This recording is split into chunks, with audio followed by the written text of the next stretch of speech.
श्रद्धा. आज मी तुम्हाला शिकवणार म्हणण्यापेक्षा चला आपण एकत्र बनवूयात आज काहीतरी डिफरंट आणि थोडीशी हेल्दी रेसिपी, सोयाबीनचे कटलेट. आणि त्याला आपण थोडंसं ट्विस्ट देणार आहोत. ते तुम्हाला नंतरून सांगते काय ट्विस्ट असेल. ठीक आहे. हे आहेत सोयाबीन तुम्ही मोठे बारीक कोणतेही घेऊ शकता. एनिवेज आपण ते बारीक करणार आहोत. हे थोडा वेळ भिजवत ठेवायचे, मिनिमम अर्धा तास भिजवा म्हणजे छान भिजतात. ते झाल्यानंतर ते पिळून घ्यायचे आणि मग मिक्सरमधून एकदा मिक्सर फिरवायचा फक्त त्याच्यासाठी. ते झाल्यानंतर ते असं होतं. ठीक आहे. त्याच्यानंतर चला आता आपण जे ह्यामध्ये टाकणार आहोत त्याच्याकडे वळूया. ठीक आहे. हा आहे मोठा, साधारण एक मीडियम कांदा आहे, मी तो बारीक चिरून घेतलेला आहे. ही कोथिंबीर थोडीशी तुमच्या चवीनुसार. त्याच्यानंतर मी घेतला आहे, हा ट्विस्ट आहे, कैरी. कारण की आता सध्या कैरीचा सीझन चालू आहे, सो मी थोडासा ट्विस्ट देण्यासाठी कैरीचा यूज करते. त्यानंतर हिरवी मिरची आहे, तुम्ही ती बारीक चिरून टाकू शकता किंवा वाटूनही टाकू शकता. त्याच्यानंतर घेतले आहेत पोहे थोडा वेळ भिजवले, व्यवस्थित स्वच्छ धुवून भिजवले 5 मिनिटं आणि त्याच्यानंतर ते यूज करणार आहे.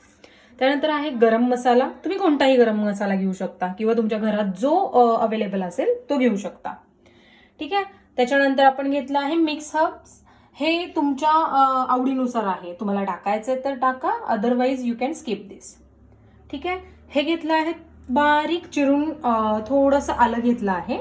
त्याच्यानंतर एक छोटासा बटाटा जो की आपण किसून टाकणार आहे. हा फक्त त्याच्या साली काढून घेतलेला, हा उकडलेला बटाटा नाहीये.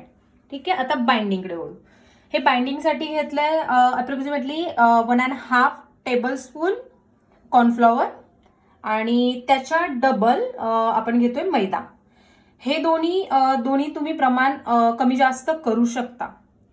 आणि आपल्याला लागणार आहे तेल.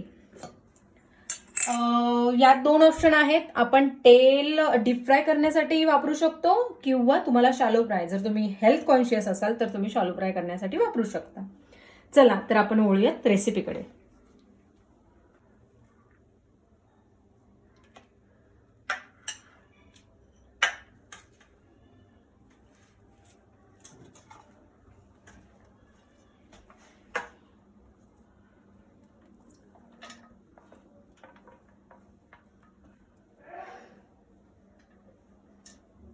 पोहे थोडेसे नरम करून कुस्करून टाकले तर आणखी छान, बाइंडिंगसाठी हे खूप छान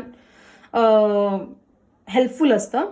आणि जर तुम्हाला कॉर्नफ्लॉवर आणि मैदा स्किप करायचं असेल तर तुम्ही डायरेक्ट फक्त पोहे, थोडीशी क्वांटिटी, जेवढे आपण आत्ता घेतले आहेत तेवढेच आणखी टाकून तुम्ही करू शकता.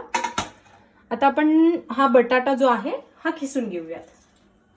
हा बटाटा का टाकला मी, जेव्हा आपण शॅलो फ्राय करतो आपण उकडून का नाही घेतला, तर ह्याचं जे आहे ना क्रिस्पीनेस थोडासा येतो याने, म्हणून आपण खिसून टाकणार आहोत, की बॉईल मॅश करून नाही टाकत आहोत.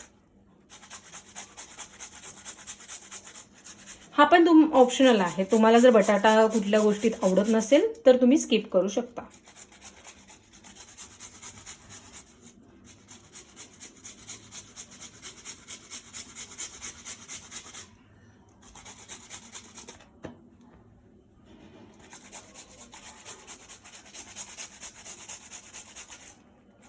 तर आपला बटाटा किसून झाला आहे.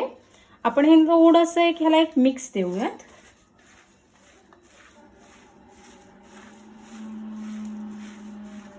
यात आपण मीठ घालून घेऊया. हे तुमच्या चवीनुसार, मीठ हे तुमच्या चवीनुसार.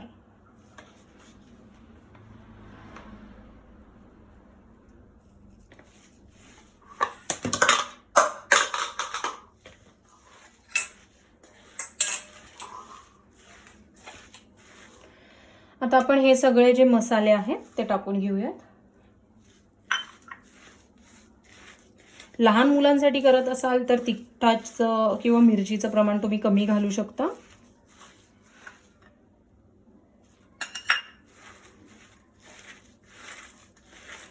हे छान मिक्स करून घ्यायचं.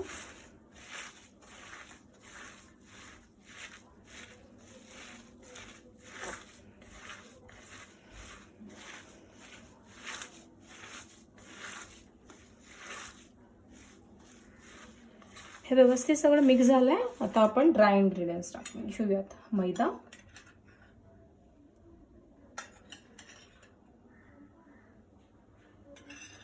कॉर्नफ्लॉवर, हे ऑप्शनलही आहे, याच्यासाठी एक ऑप्शनही आहे, तुम्ही डाळीचं पीठही ॲड करू शकता.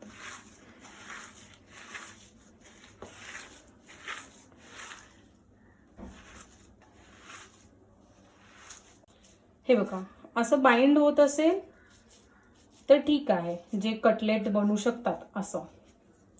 अदरवाईज तुम्ही थोडासा अजूनही आपल्याला थोडासा, माझ्या मते तरी मला थोडासा ॲड करायचा आहे, म्हणून मी थोडासा ॲड करते मैदा आणि थोडंसं कॉर्नफ्लॉवर. इथे एक टिप म्हणजे तुम्ही कॉर्नफ्लॉवर याचं प्रमाण कधीही मैद्याच्या निम्म घालायचं किंवा थोडंसं कमी घालायचं, अदरवाईज ते आतून व्यवस्थित शिजलं जात नाही. कधीही तुम्ही ट्राय कराल तेव्हा.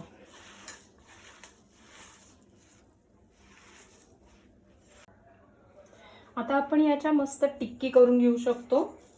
तुम्हाला जसा आकार द्यायचा तसा तुम्ही देऊ शकता. गोल द्या किंवा तुम्ही अशा एका प्लेटमध्ये पूर्ण ते थापून त्याच्या चौकोनी वड्याही करू शकता. आणि तुमच्या आवडीनुसार तुम्ही शॅलो फ्राय, तुम्ही जर हेल्थ कॉन्शियस असाल तर तुम्ही शॅलो फ्राय करू शकता, किंवा तुम्हाला खूप असं डीप फ्राईड फूड हवं असेल तर तुम्ही डीप फ्राय करूनही खाऊ शकता. आपण अशा करून घेऊयात. ह्या अशा प्रकारच्या टिक्की करून घेऊयात. अशा प्रकारे मी या टिक्कीज बनवून घेतल्या आहेत. आता आपण कढईमध्ये, मी तरी शॅलो फ्राय करते कारण की मी थोडीशी हेल्थ कॉन्शियस आहे.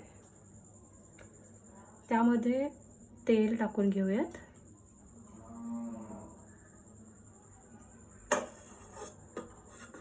आणि हे थोडं मोठा गॅस करून आधी गरम करूया. चला तर आपलं तेल तापलेलं आहे. आता आपण एक एक टिक्की टाकायला सुरुवात करूया.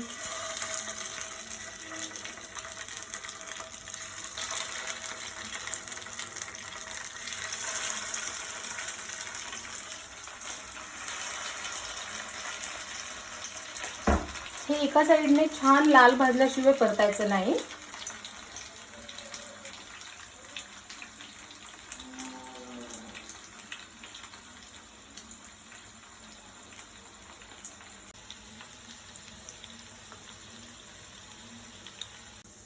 तर आता आपण पलटून घेऊयात. हे खालून एका साईडने मस्त लाल झालेले आहेत. हे बघू शकता तुम्ही.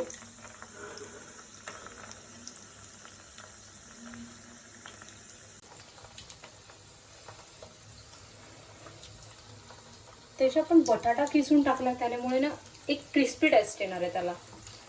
सो असे ते दुसऱ्या साईडनेही भाजून घ्यायचे.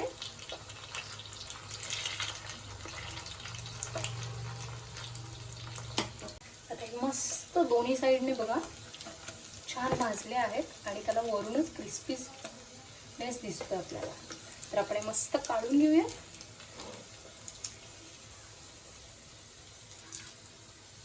हे बघा मस्त तळलेले आहेत, शॅलो फ्राय झालेले आहेत.